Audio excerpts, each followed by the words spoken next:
Okay, well, we're back at it again this week, and I've been out here for a little while today and just putting a few cows back where they're supposed to be. Not very many, just a few, so that's better, getting a little better. But I've driven down to a place that there's supposed to be a couple of bulls down here that we lost, and one of them. So if you remember the video last week, my wife and I, Stephanie and I, were riding up to this area, this pond, and we picked up a bull and 4 or 5 pair. And we pushed them up the country, and I wasn't filming anything. And we got up, we've been pushing them probably a mile or two. And all of a sudden that bull swapped ends on me and just ran. And I mean, he ran, and I chased him for a good mile. I turned him 4 or 5 different times, and the last time I turned him, he took into my horse and just about got us. And so, and then right after that, he bailed off in this little canyon that was full of trees and oak brush, and I lost him in there. Well, he kind of showed up down in this area that I'm in. Some people told us that they saw him down here, let's see, 2 days ago. So I'm down here, got the dogs, and we're going to see if we can get him. So I don't know if we'll get him or not, but we're going to give it a try, and we're hoping that the dogs are going to be able to turn him up and be strong enough to hold him and get him going the right direction. So we'll see what happens.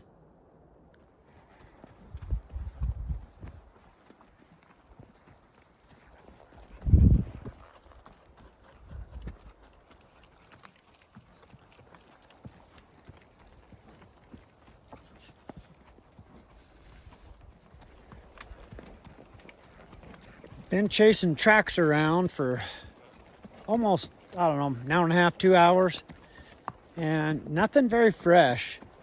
It just doesn't look like anything's been here for a day or so, and the dogs aren't picking up on it either. And if they can't pick it up, then usually that means the tracks are like, I don't know, yesterday. They can smell a track that's probably 6 to 8 hours, somewhere in there. But if it's older than that, they can't really smell it. So their nose isn't quite that good. Anyway, we're going to keep riding some circles and just see, but not coming up with anything. Well, good morning. So I didn't ever find those bulls last night.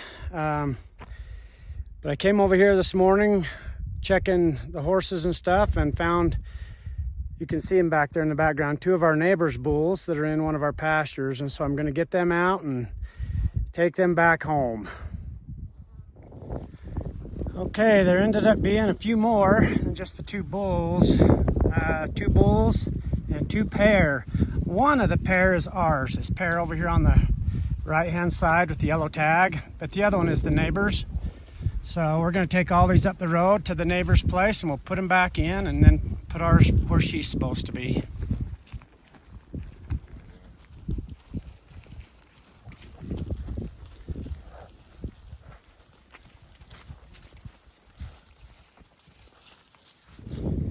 All right, this is a dog that we are just kind of trying out. We don't know if we want him or not. His name is George, and kind of a funny story. Getting him, had one of our cowboy neighbors that was coming by, and we were talking one day. Well, this was last Thursday, I think, and I was talking about using my dogs, and I need another one, and he says, oh, I've got one. And so he went and got this dog, George, and brought him over and said, you guys try him. If you like him, keep him. If you don't, bring him back. So I guess we're going to try him. George is a Catahoula. He's a head dog, and so far he's doing okay. He doesn't know his name, but but he's doing okay. He kind of knows what he's supposed to do. So we'll see how he works out. But that's kind of how cowboys do sometimes. They just give their dogs away.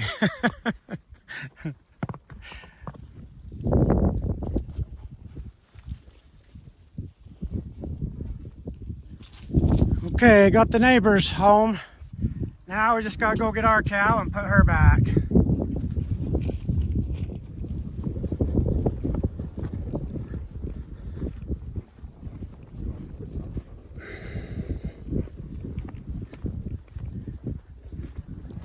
Oh, let's go home.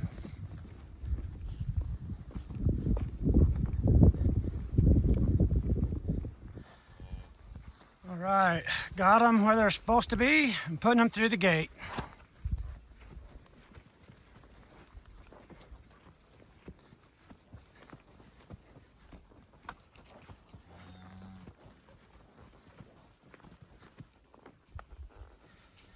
Hopefully they stay home.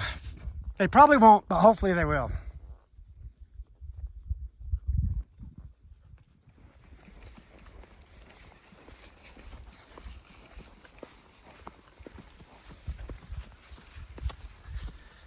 Well, now we get to enjoy the ride back to the truck. And honestly, that's a pretty enjoyable part of this. So it's the time where you can kind of relax and just ride back to the truck. What a beautiful place.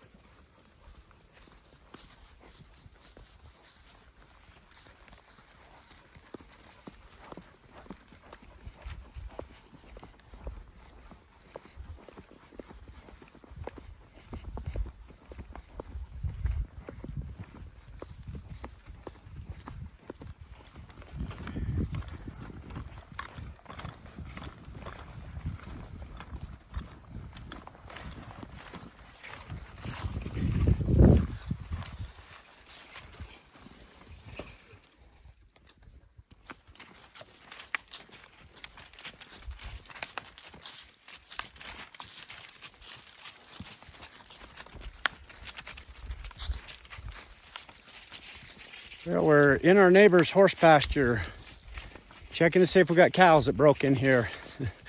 Spent a lot of time fixing the fence over here over the last couple of weeks, and I don't see any cows right here, but they're probably back here in the trees. So we're gonna go see what we got and if we need to get them out. Got Trayson helping me today. He's riding Cash. That's a good thing. Okay, found a little handful of cows, which is a lot better than what we have been finding. Trayson's bringing them and we'll get them in the right pasture.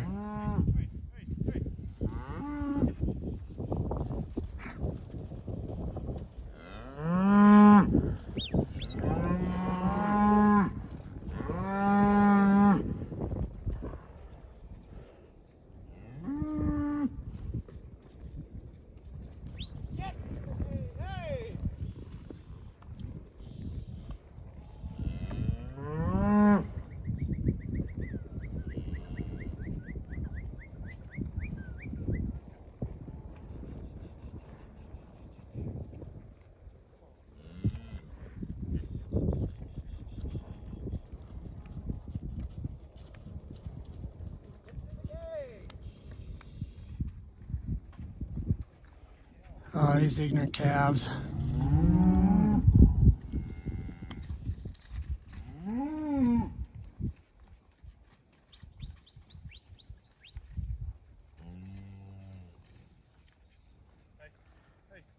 There they go finally. All right, got them out. Now we need to go check one more pasture.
Bad news is now he won't shut up about the truck. I still haven't got to drive it.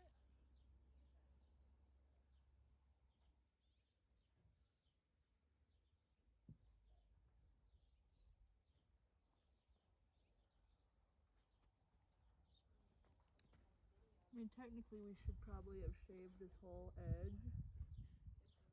All this should have been like shaved, you know? Oh, I see. So that there's not the hair in there. So when I stitch it, I'll probably try and stitch it more like this, you know? Just trying to make it so that it doesn't get infected. Now you had to have power to those. I guess I thought the water spun the wheels. Well, the T&Ls have something like that. Oh, okay. Has a water, I don't know how it works, but water pressure turns it. Yeah. But this one, it's electric. Okay. Picture, and that way you know if it spreads or if it's, you know. So I would try and hose it off, keep it cool, that'll keep the swelling out of it. And then I would put the Corona over the top of this just to keep that. I can just film you, dude. Well, we got home this afternoon, and this is what we found. Just a bad cut on our 2-year-old. This is actually a full brother to our horse Boudreaux, and we're pretty high on Boudreaux, so we're really high on this horse, and so to come home and see him cut was not good.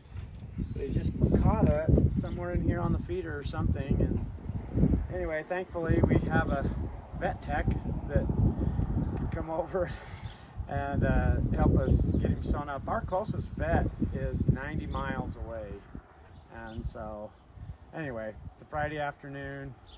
Weren't sure we was going to get any help, but thankfully we did. So, but that's the sad story of the afternoon, is this horse getting cut up. We hope he heals up good though. So you guys know this horse, you've seen him before in all our videos, but he's the one we call Bones. He's a 7-year-old AQHA registered gelding. He's got two-eyed red buck, Pitzer Ranch stuff on the top side, on the stud side. And he's got the, with all probability, bloodline on the bottom. But he stands 15-1, nice horse, but he is for sale. So if you guys know of anybody or you're interested, just contact us and we'll get you some more info. But again, he is for sale today.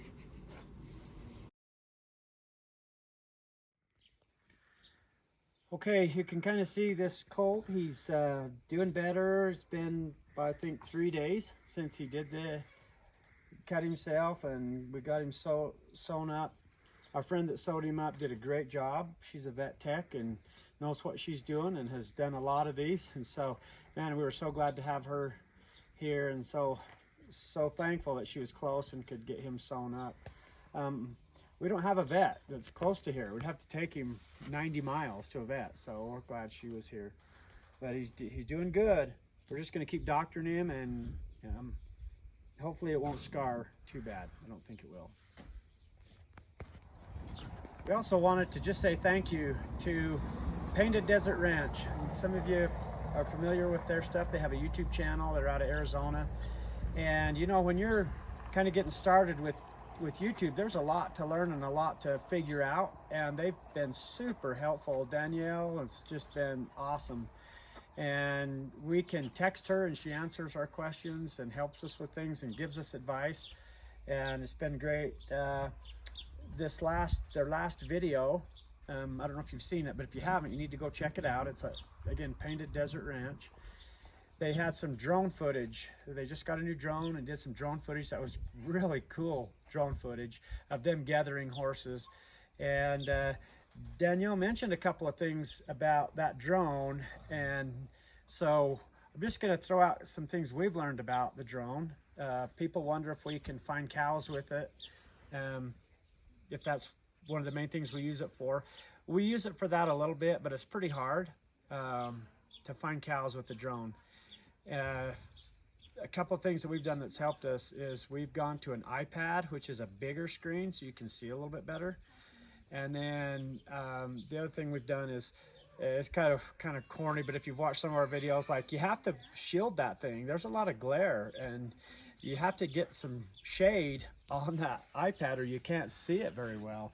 And so like I've stood out there with a coat over my head before, flying that drone so I could see good. But anyway, that's just a couple of things that we do to help us use the drone a little bit better. And I also want to just highly recommend their horses. They have an amazing horse program. The things that make their horse program so good is that they focus in on the right kind of genetics and bloodlines. Boy, they know those bloodlines backward and forward, and they know exactly what they're breeding for, and they're keeping their very best stuff. And the other thing that we really like about their horses is they raise their mares easy. They raise their mares, and their babies are all outside. They're turned out. They don't keep them in stalls or pens or paddocks. They raise them out, and that does so much for those babies. It teaches them how to get around. It teaches them how to be a horse. And mentally, it keeps those colts right, if that makes sense. There is a lot to be said for horses that run out in the rough country and learn how to take care of themselves. They make the very best ranch and saddle horses down the road. So anyway, we just appreciate Painted Desert, appreciate Danielle, super kind people, and have been so gracious with us, and we appreciate them. We hope that you'll go and check out their stuff because it's good stuff.